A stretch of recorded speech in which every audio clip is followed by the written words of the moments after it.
ദൈവം എന്ന അനുഭവം എത്ര മഹത്തരമാണ് എന്ന് വാക്കുകളിലൂടെ വരച്ചിട്ട എൻ്റെ മനസ്സിൽ താരതമ്യങ്ങൾക്കപ്പുറത്തുള്ള സ്നേഹാദരങ്ങൾ ഉണർത്തുന്ന ദൈവദാസൻ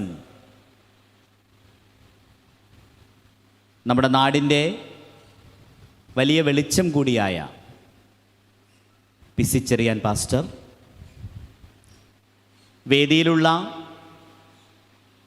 സമൃദ്ധമായ പ്രാർത്ഥനാനുഭവം ഈ മഹാസംഗമത്തിൽ സമ്മാനിക്കാൻ പ്രാപ്തരായ ദൈവദാസന്മാർ, സഹോദരി സഹോദരന്മാരെ,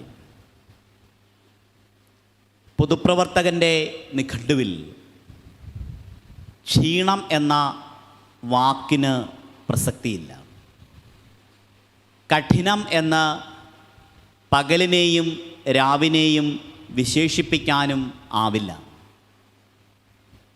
എങ്കിലും ഇന്നത്തെ ദിനം കാഠിന്യമുള്ള ഒരു പകലായിരുന്നു. രാവിലെ ആരംഭിച്ച പൊതുപ്രവർത്തന അനുഭവത്തിൻ്റെ ഈ ദിനത്തിൽ 12-ലേറെ ഉദ്ഘാടനങ്ങൾ, 4 ഔദ്യോഗിക യോഗങ്ങൾ, മണ്ഡലത്തിൻ്റെ ഒരറ്റമായ ചുങ്കപ്പാറയിൽ നിന്നും ആരംഭിച്ച് മറ്റേ അറ്റത്ത് ലാഹ മഞ്ഞത്തോട് ആദിവാസി കോളനിയിൽ വരെ എത്തി നിന്ന ജനകീയ ഇച്ഛകൾ മനസ്സിലാക്കാനുള്ള സന്ദർശനങ്ങൾ, കടുവയിറങ്ങിയ കോളാമല പോലെയുള്ള മലയോര മേഖലയിലെ ജനങ്ങളുടെ മഹാസങ്കടങ്ങൾക്കിടയിൽ അതറിയാനും പരിഹാരം കാണാനുമുള്ള ഉദ്യമങ്ങൾ എല്ലാം കഴിഞ്ഞ് ഇതിന് തൊട്ട് മുമ്പിലെത്തുമ്പോൾ ഞാൻ ക്ഷീണമെന്താണ് എന്നും ചുട്ടുപൊള്ളിയ പകലിൻ്റെ കാഠിന്യം എന്താണ് എന്നും അറിഞ്ഞാണ് ഇവിടേക്ക് ഇറങ്ങിയത്. പക്ഷേ കൺവെൻഷൻ സെൻറ്ററിൻ്റെ മണ്ണിൽ ചവിട്ടിക്കഴിഞ്ഞപ്പോൾ, ഈ വേദിയിലേക്ക് വന്നു കഴിഞ്ഞപ്പോൾ എൻ്റെ ക്ഷീണമെല്ലാം അലിഞ്ഞു പോയതായി ഞാൻ അനുഭവിക്കുന്നു. എന്തുകൊണ്ടാണ് ഒരു മനുഷ്യൻ്റെ ക്ഷീണം അലിയുന്നത്? ലോകത്തുള്ള എല്ലാ മനുഷ്യൻ്റെയും ക്ഷീണം, ലോകത്ത് പിറന്ന ആദ്യത്തെ മനുഷ്യൻ മുതൽ നമുക്ക് മുമ്പേ ഗമിച്ചവരുടെയും ഇന്ന് ജീവിച്ചിരിക്കുന്നവരുടെയും വരാനിരിക്കുന്ന കോടാനുകോടി തലമുറകളുടെയും ക്ഷീണവത്തെയും ദാഹത്തെയും അലിയിക്കുന്നത് ഒന്ന് മാത്രമാണ്, അത് ദൈവം മാത്രമാണ് എന്ന് തിരിച്ചറിയുക എന്നത് പ്രധാനമാണ്. ഈ വേദിയിലേക്ക് വന്നപ്പോൾ ദൈവത്തിൻ്റെ തഴുകലിനെയാണ് ഞാൻ സ്വീകരിച്ചത്. ദൈവത്തിൻ്റെ തഴുകൽ എന്നത് പ്രധാനമാണ്. കാപ്രയുടെ താവോ ഓഫ് ഫിസിക്സ് എന്ന ഒരു പുസ്തകമുണ്ട്. ആ പുസ്തകത്തിൽ ഒരു കടലിൻ്റെ തീരത്ത് സന്ധ്യയിൽ അനന്തതയിലേക്ക് നോക്കി ചക്രവാളത്തിലേക്ക് കണ്ണുനട്ടിരിക്കുന്ന കാപ്രെ, കടലും ആകാശവും സംഗമിക്കുന്ന ചക്രവാളത്തിൽ മേഘങ്ങൾക്ക് ഒരു പ്രത്യേക ചുവപ്പ് നിറം, ചുവന്ന നിറമുള്ള മേഘരാശികൾ ഒരു പ്രത്യേക നിമിഷത്തിൽ നൃത്തം ചെയ്യുന്നതായി അദ്ദേഹത്തിന് തോന്നുന്നു.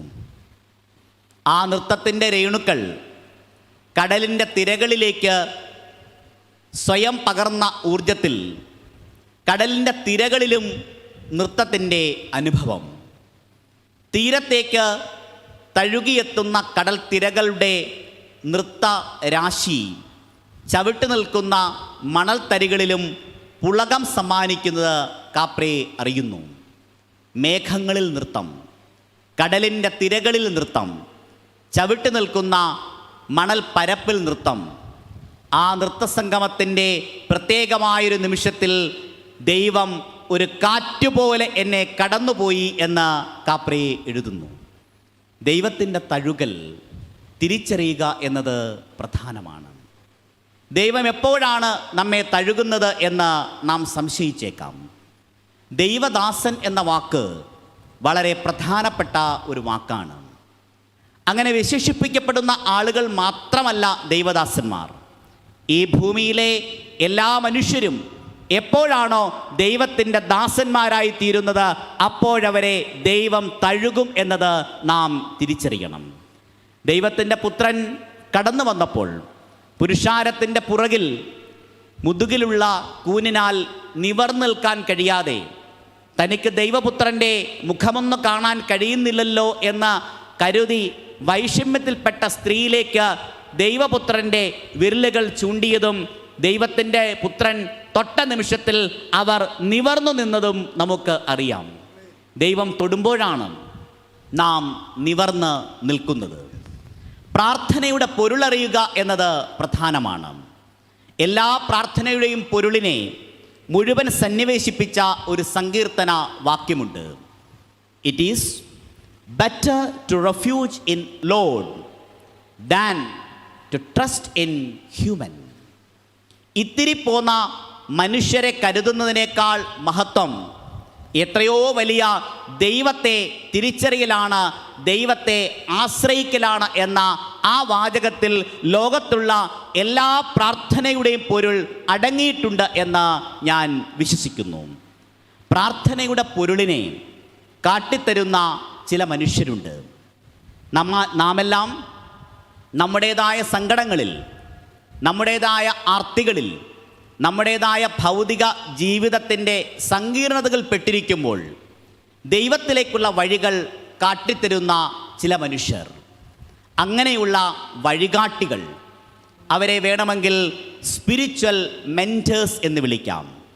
PC ചെറിയാൻ പാസ്റ്ററിനെ ആ ഒറ്റ വാക്കിൽ ഞാൻ വിശേഷിപ്പിക്കട്ടെ.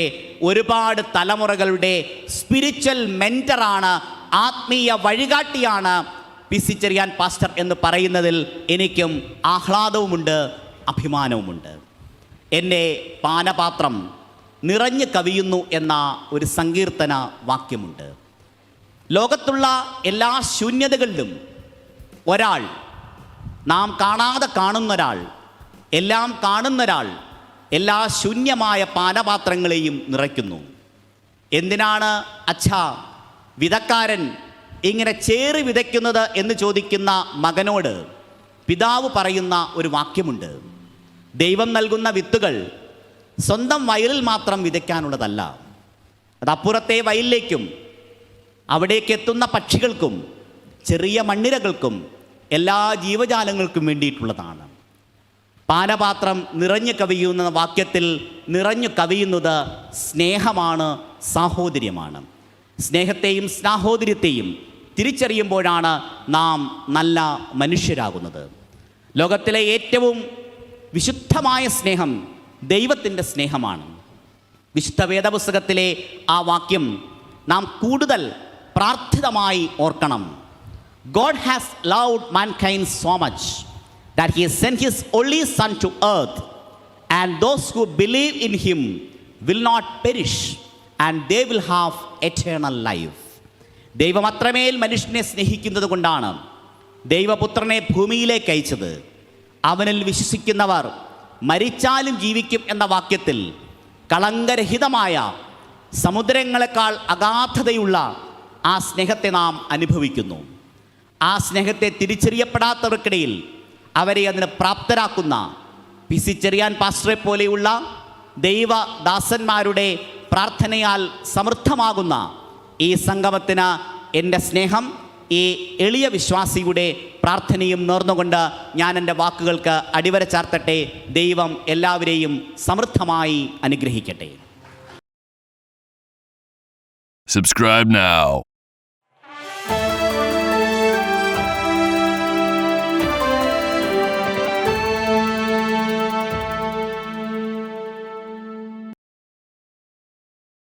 Subscribe now.